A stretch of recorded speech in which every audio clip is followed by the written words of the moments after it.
إن الحمد لله نحمده ونستعينه ونستغفره ونعوذ بالله من شرور أنفسنا ومن سيئات أعمالنا من يهده الله فلا مضل له ومن يضلل فلا هادي له أشهد أن لا إله إلا الله وحده لا شريك له وأشهد أن محمدا عبده ورسوله لا نبي ورسول بعده اللهم صل وسلم وبارك على محمد وعلى آله وأصحابه ومن تبعهم بإحسان إلى يوم القيامة أما بعد.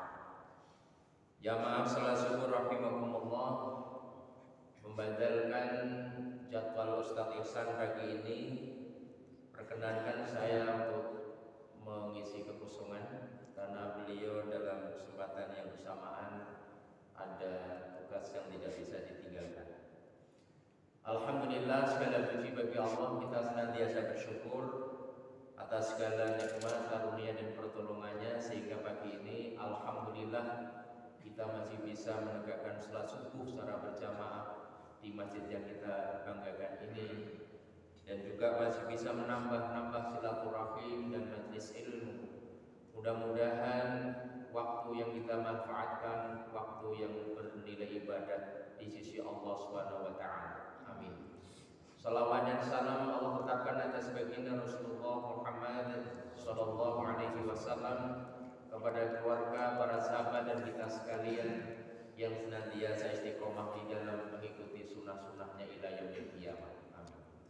Jamaah rahimakumullah, dalam kultum singkat ini saya akan menyampaikan sebuah hadis yang terdapat dalam syarah kitab Riyadhus Shalihin, yaitu tentang apa yang pernah disampaikan Rasulullah SAW, bahwa tidak akan pernah datang suatu zaman melainkan zaman berikutnya itu lebih berat dalam hal cobaan dan ujian keimanan, terutama bagi kaum muslimin.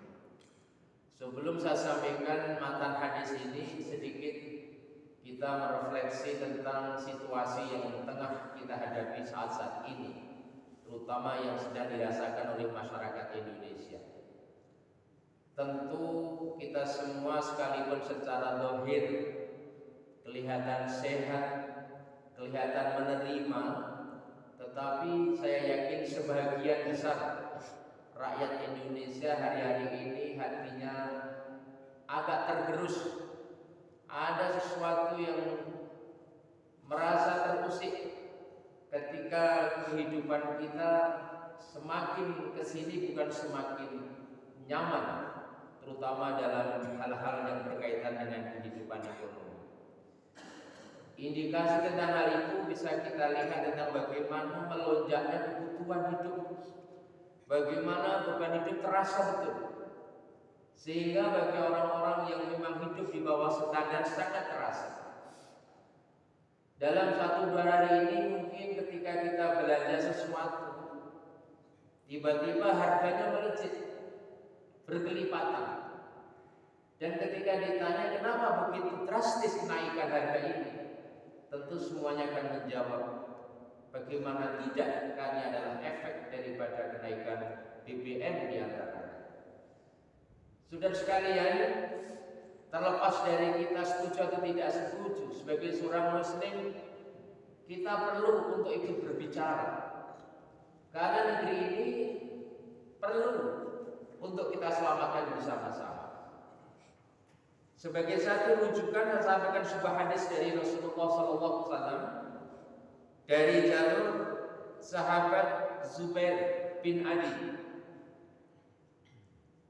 Ani Zubair bin Adi qala ataina fashaqawna ilaihi ma nalqa minal hajjaj wa qala isbiru fa innahu la ya'ti alaikum zamanun illa walladhi ba'dahu syarrun hatta talqaw rabbukum sami'tuhu min nabiyyikum sallallahu alaihi wasallam Hadis rawahu Bukhari.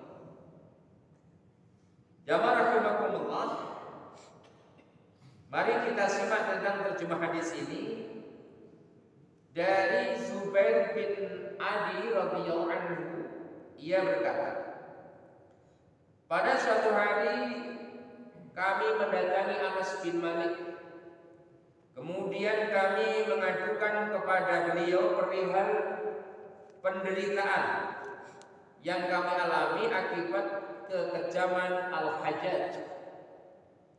Maka dia pun, maksudnya Anas bin Malik, menasihati, bersabarlah kalian, karena sungguh tidaklah datang suatu masa kepada kalian melainkan yang setelahnya itu lebih buruk daripada yang sebelumnya, yang akan terus berlangsung sehingga kalian menemui Rabbmu, artinya meninggal.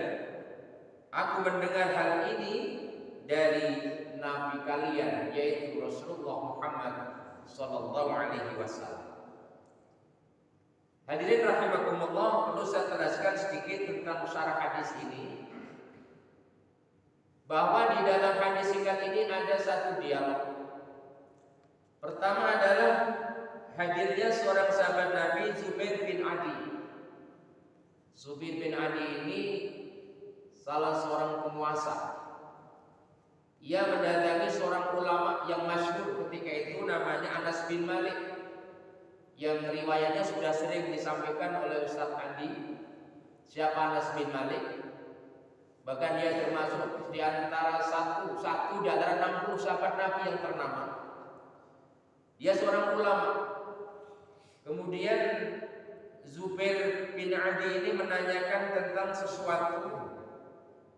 Dia curhat, dia mengadu kepada Anas bin Malik, yaitu tentang kekejaman yang dialami akibat kepemimpinan Al-Hajjaj. Siapa Al-Hajjaj?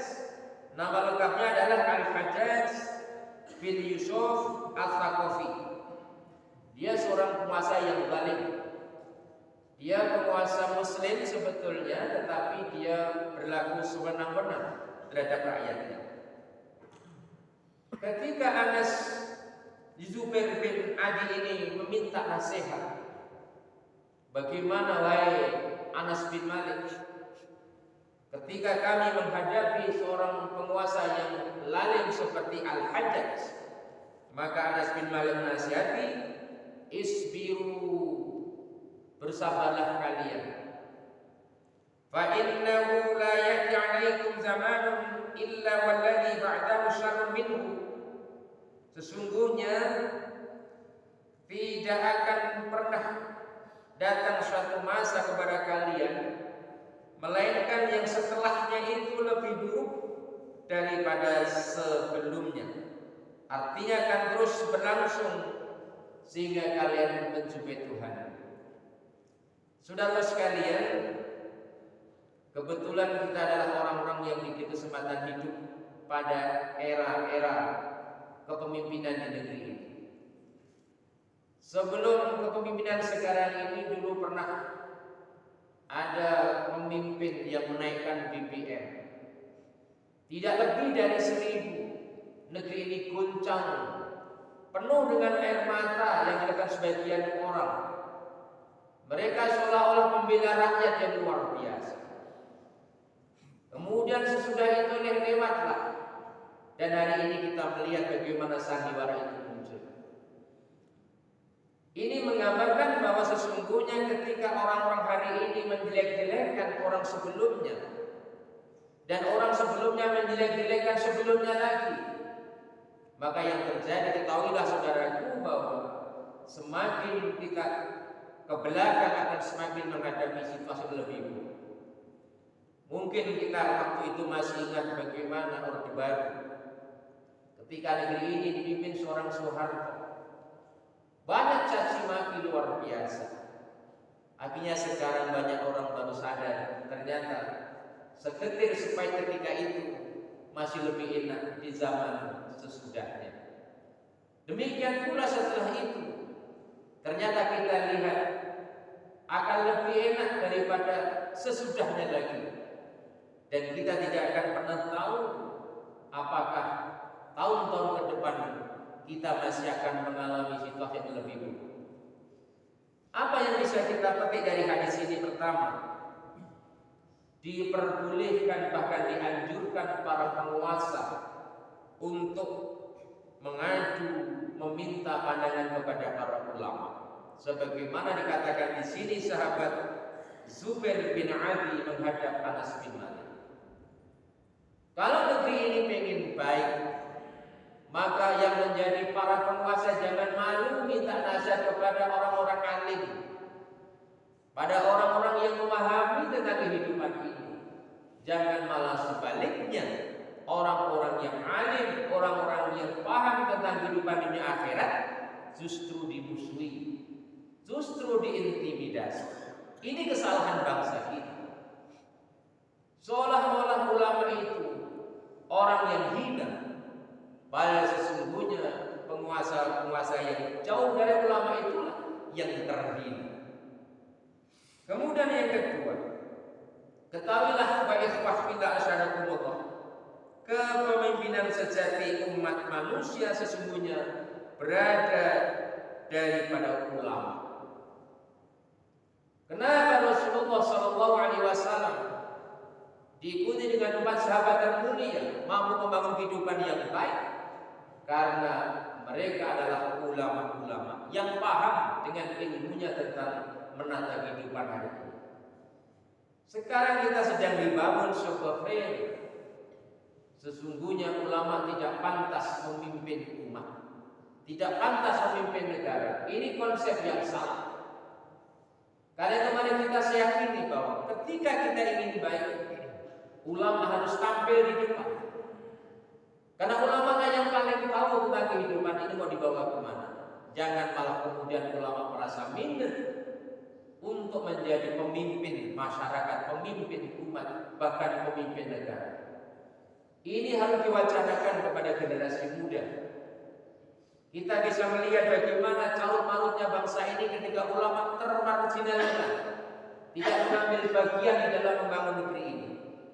Maka yang akan memimpin adalah mereka-mereka yang tidak paham tentang konsep kehidupan.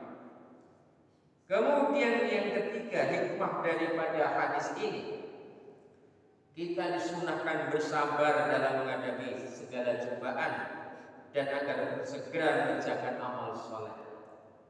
Tidak bisa kita pungkiri diskusi kita hari ini, obrolan kita hari ini, hampir semuanya mengeluh, hampir semuanya memprotes. Tapi ternyata Islam masih memberikan satu harapan, isbiru, bersabarlah. Sembari kalian mensegerakan beramal soleh, badiru bil amal.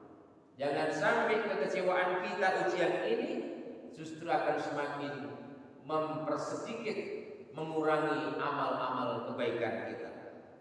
Jangan sampai kita terlena. Kemudian hikmah yang keempat, dalam hadis ini kita tidak boleh melawan pemerintah atau penguasa selama mereka tidak ada indikasi kuat melakukan kekufuran secara nyata.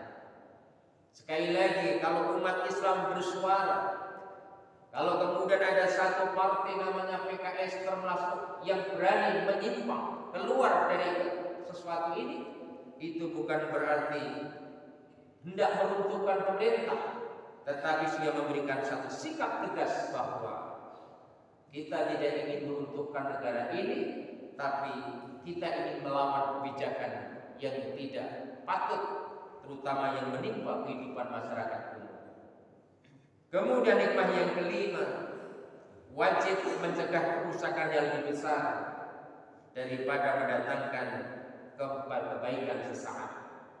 Karena itu suara kita hari ini, misalnya anak-anak mahasiswa hampir di seluruh tempat melaksanakan demo, itulah bentuk dan cara mereka untuk mencegah kerusakan. Kita doakan mereka, mudah-mudahan anak-anak kita itu menjadi tunas-tunas yang bisa menyelamatkan bangsa ini dengan suara hatinya yang baik. Kemudian yang keenam, hikmah daripada hadis ini, bahwa kebijakan para ulama dan pandangan mereka harus tetap dijadikan salah satu rujukan ketika sebuah negeri ingin mendatangkan kebaikan-kebaikan.